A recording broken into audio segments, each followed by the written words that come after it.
Assalamu alaikum wa rahmatullahi wa barakatuh. Bismillah walhamdulillah wassalatu wassalamu ala rasulillahi wa ba'd. Welcome to another edition of the Random Reminders. Inshallah, today I'm going to be sharing with you a true story.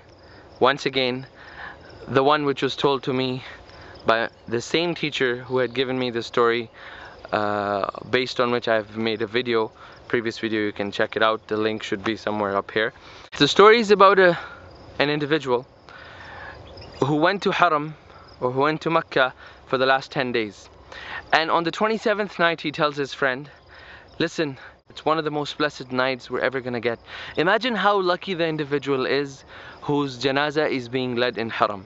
And he tells his friend, why don't we go and follow the janazah and get the ajr, as well as realize and actually visualize how they bury people in Mecca. So his friends, they looked and frowned upon him and said, listen, you know what, there's 5 million people. Are you really crazy? You want to go out all the way to the graveyard and then come back? At this moment, he said, you know what, it's okay, I'm gonna take on the journey myself. He went, saw the qabristan, saw the graveyard, came back, and he told his friends everything about what took place. He said, I saw this and that, and he was describing the whole thing.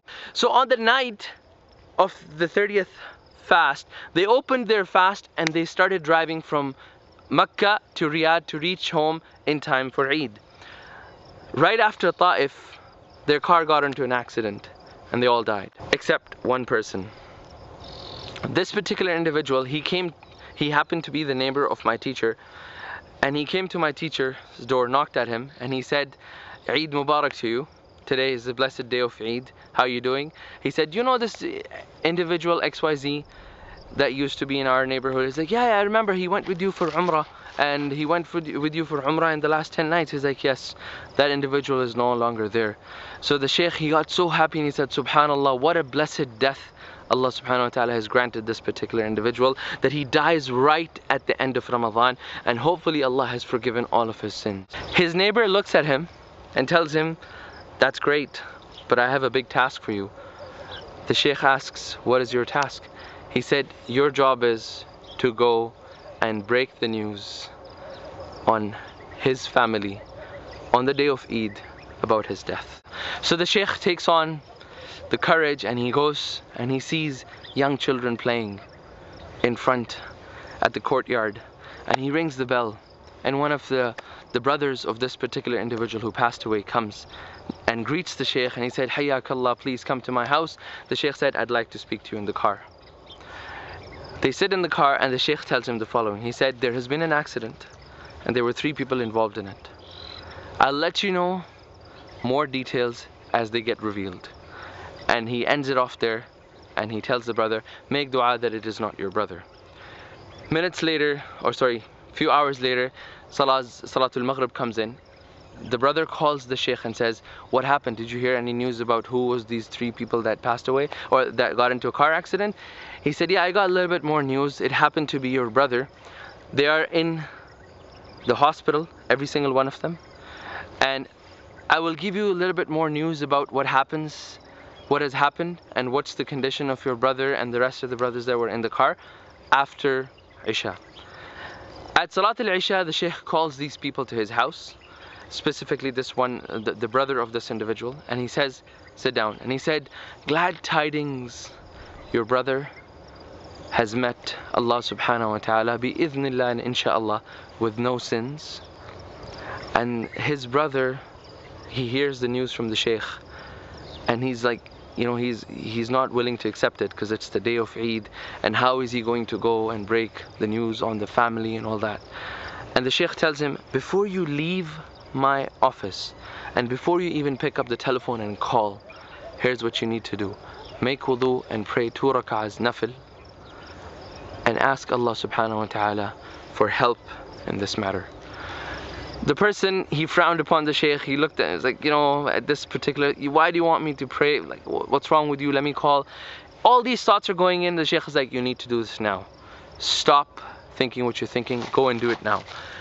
At this moment, the person takes on the advice of the Shaykh, goes, makes wudu, and prays 2 rak'ahs. The Shaykh says that this particular individual, he entered in the salah with a different face, and when he exited, when he said salam, he was a different person.